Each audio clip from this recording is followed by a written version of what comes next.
कौन है ये शख्स? ये मंगोल एलची है बाला खातून।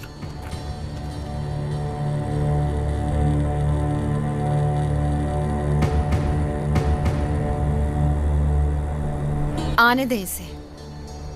चूंकि ये एक एलची है इसलिए इसके पास बताने के लिए जरूर कुछ है।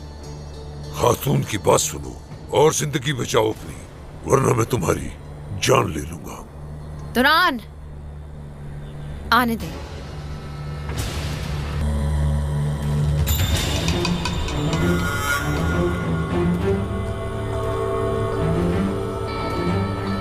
यहाँ आने की तुम्हें तमीज नहीं थी, मगर आ ही गए हो तो अदब में रह के बात करना और जो कहना है कहकर चले जाना। एलची,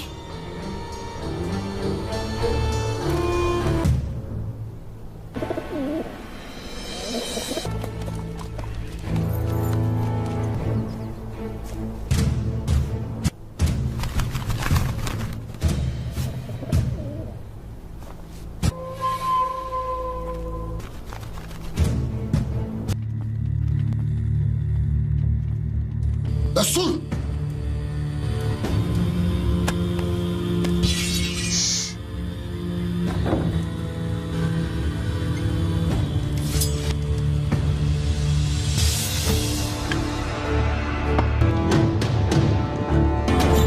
बोल जाए तूफान का कासिद हूं मैं। ठीक है जो आप कर रहे हो, इजाजत किससे ली जो आपने यहाँ का सुल्तान होने का ऐलान कर दिया? आज तक जो महसूल सुल्तान मसूद ने अदा किया था वो अब आपको अदा करना है। बस करो, बहुत हो गया। अपनी हद में रहो। सुना तुमने? तुम वैसे उस्मान होगी शायद। ऐसा ही है।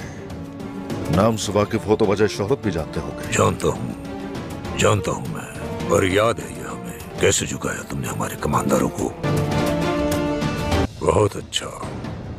50,000 सोने के सिक्कों के सालाना महसूल के साथ उस्मान ने जो खून बहाया हम लोगों का, उसके बदले 20,000 सिक्के इजाफी होंगे। सिर्फ 2 दिन की मोहलत है। हसद, बात सुनो तो मेरी। अगर कासिद बनने की बजाय यहां हुक्म चलाने की कोशिश की तो तुम्हारा सर तुम्हारे जिस्म पर नहीं रहेगा। मेरे अल्फाज बोल जाए तूफान के अल्फाज हैं, और जो तुम लोग उनके सामने नहीं कह सकते मुझसे भी मत कहना। 2 दिन की मोहलत है बस।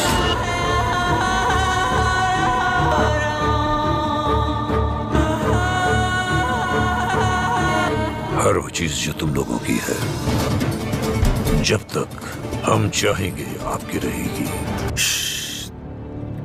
रियासत बन जाने दो जरा, तो उस वक्त हम देखेंगे कि महसूल कौन अदा करेगा। अगर मेरा खून बहाया गया तो ये सरजमीन जिसे तुम अपना घर कहते हो खून का समंदर बन जाएगी। जाओ यहाँ से, तुम्हारा सोना तुम तक पहुंच जाएगा। सिर्फ 2 दिन, वरना इसी बगावत जानकर खत्म कर देंगे तुम्हें।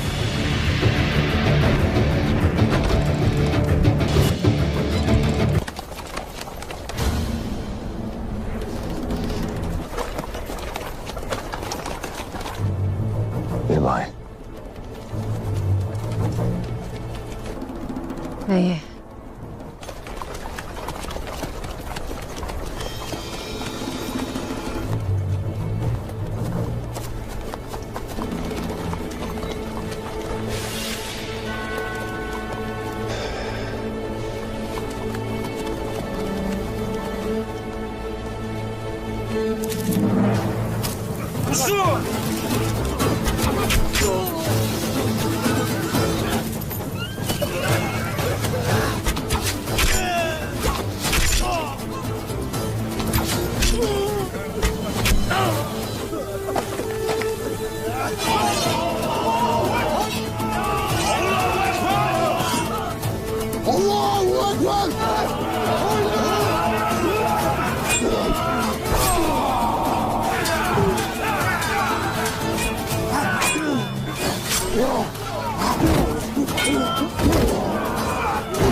少女。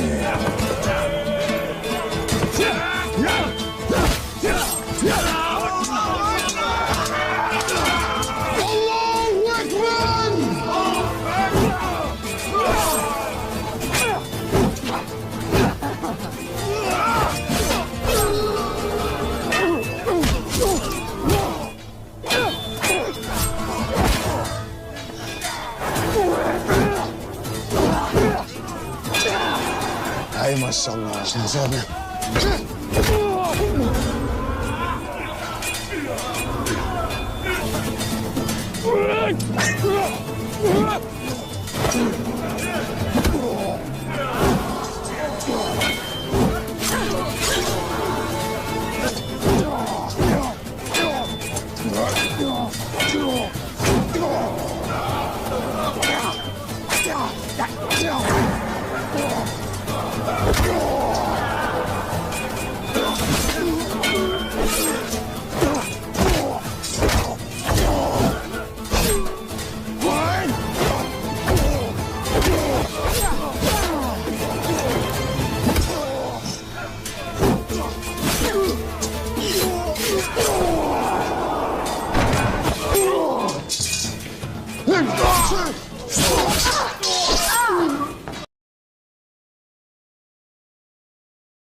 अस्सलाम वालेकुम नाजरीन।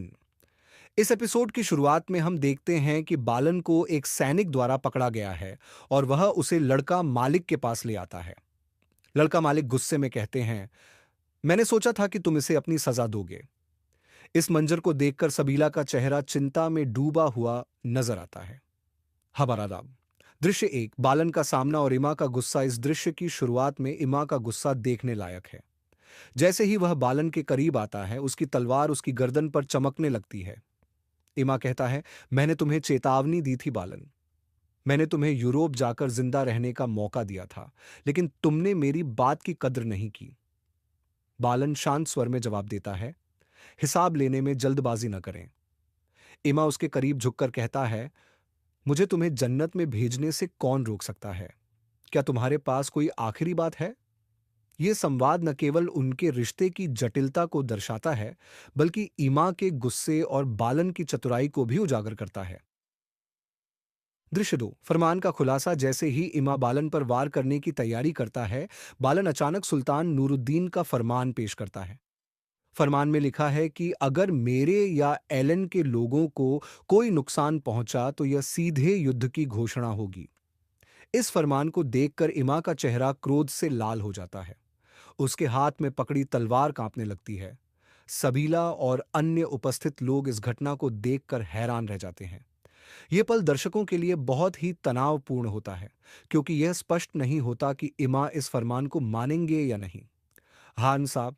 दृश्य 3, सलाहुद्दीन अयूबी का आगमन। अलजर मदरसे के बाहर सलाहुद्दीन अयूबी की एंट्री एक भव्य दृश्य के साथ होती है। उनके साथ उनके वफादार सैनिक हैं और उनके चेहरे पर आत्मविश्वास झलकता है। सलाहुद्दीन एक हमलावर से कहते हैं, इस शहर का मालिक मैं हूं, सुल्तान नूरुद्दीन का नायब। हमलावर घमंड भरे स्वर में जवाब देता है, अगर तुम यहां के मालिक हो तो सत्ता मेरे हाथ में क्यों है? सलाहुद्दीन गंभीर स्वर में कहते हैं, यह ज्यादा देर तक नहीं चलेगा। जल्द ही सच और न्याय का सूरज उदय होगा। यह दृश्य दर्शकों को प्रेरणा देता है कि सच्चाई के लिए खड़ा होना कितना महत्वपूर्ण है। साथ ही सलाहुद्दीन की एंट्री से कहानी में एक नई जान आ जाती है।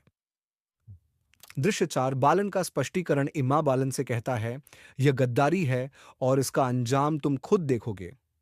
बालन अपने शांत और संयमित लहजे में कहता है, मुझे गद्दार मत कहो।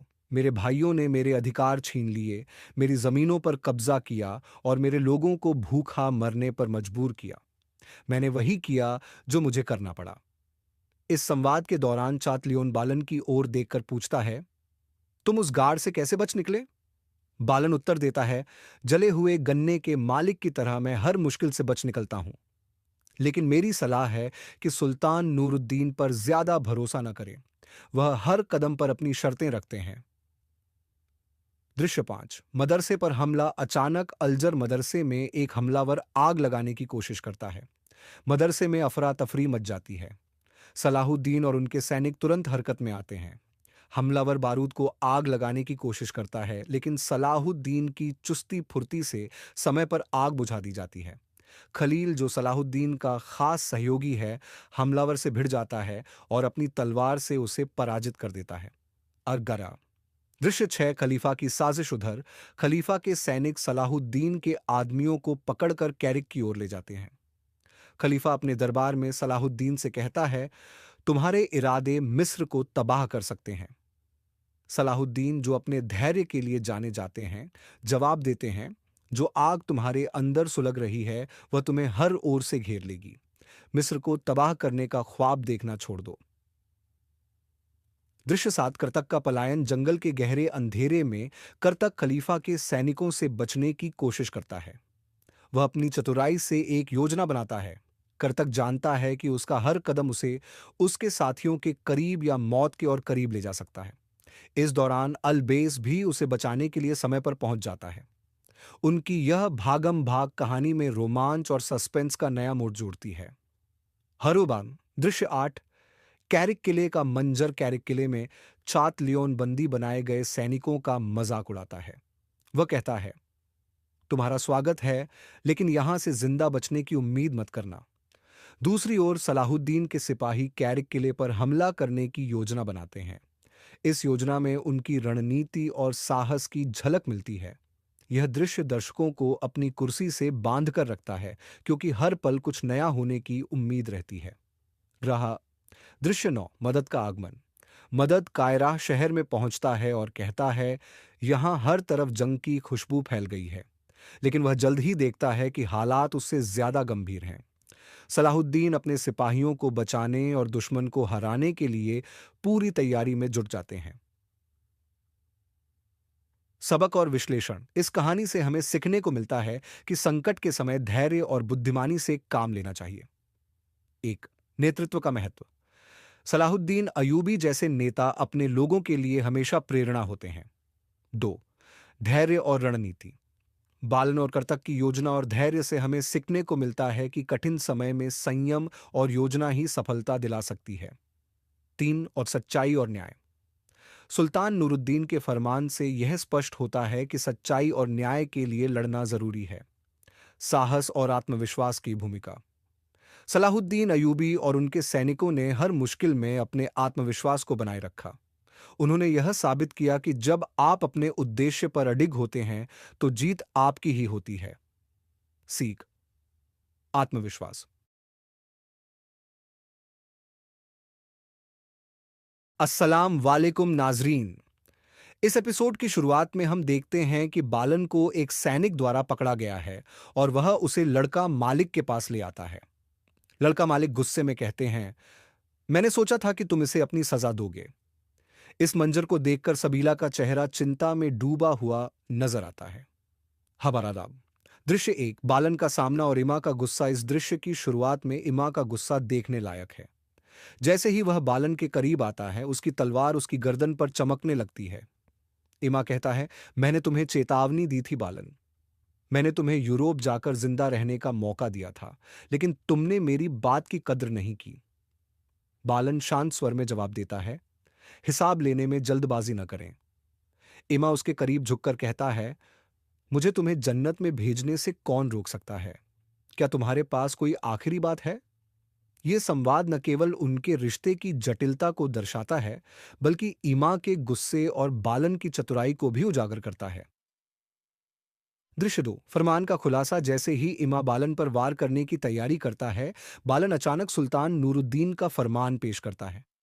फरमान में लिखा है कि अगर मेरे या एलन के लोगों को कोई नुकसान पहुंचा तो यह सीधे युद्ध की घोषणा होगी। इस फरमान को देखकर इमा का चेहरा क्रोध से लाल हो जाता है।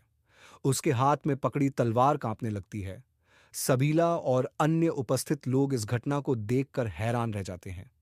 ये पल दर्शकों के लिए बहुत ही तनावपूर्ण होता है, क्योंकि यह स्पष्ट नहीं होता कि इमा इस फरमान को मानेंगे या नहीं। हान साहब। दृश्य 3। सलाहुद्दीन अयूबी का आगमन। अलजर मदरसे के बाहर सलाहुद्दीन अयूबी की एंट्री एक भव्य दृश्य के साथ होती है। उनके साथ उनके वफादार सैनिक हैं और उनके चेहरे पर आत्मविश्वास झलकता है। सलाहुद्दीन एक हमलावर से कहते हैं, इस शहर का मालिक मैं हूं, सुल्तान नूरुद्दीन का नायब। हमलावर घमंड भरे स्वर में जवाब देता है, अगर तुम यहां के मालिक हो तो सत्ता मेरे हाथ में क्यों है? सलाहुद्दीन गंभीर स्वर में कहते हैं, यह ज्यादा देर तक नहीं चलेगा। जल्द ही सच और न्याय का सूरज उदय होगा। यह दृश्य दर्शकों को प्रेरणा देता है कि सच्चाई के लिए खड़ा होना कितना महत्वपूर्ण है। साथ ही सलाहुद्दीन की एंट्री से कहानी में एक नई जान आ जाती है। दृश्य 4। बालन का स्पष्टीकरण। इमा बालन से कहता है, यह गद्दारी है और इसका अंजाम तुम खुद देखोगे। बालन अपने शांत और संयमित लहजे में कहता है, मुझे गद्दार मत कहो। मेरे भाइयों ने मेरे अधिकार छीन लिए, मेरी जमीनों पर कब्जा किया और मेरे लोगों को भूखा मरने पर मजबूर किया। मैंने वही किया जो मुझे करना पड़ा। इस संवाद के दौरान चातलियोन बालन की ओर देखकर पूछता है,